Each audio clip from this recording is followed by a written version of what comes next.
Basta Batas. Basta Batas.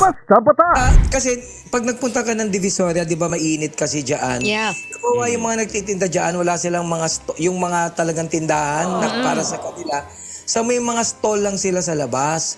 So yung mga pants nila, para na-display nila, nakasabit na sa kesame sa taas. Yung ganun, makikita mo yung mga pants para makita mo na So merong ang problema, tindero siya ng mga pantalon, nagtitinda din siya ng mga pagkain. So merong isang bumili doon na una, sabi niya, "Boss, magkano po yung pantalon? Baka po pwedeng pakibaba, titingnan ko ano ako bilhin." Eh, ang problema, sabi niya, "Sige, sandali lang po Sige po, maganda po, bibili niyo yan, ibababa ko po." Ang problema, nakuha yung attention niya ng isa pang bumibili.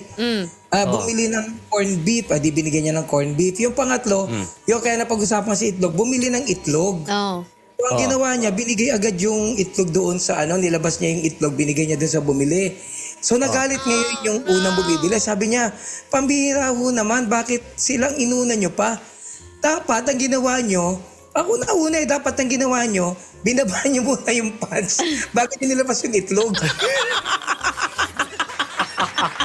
Kasi nga, Basta Batas. Basta Batas. Basta Batas.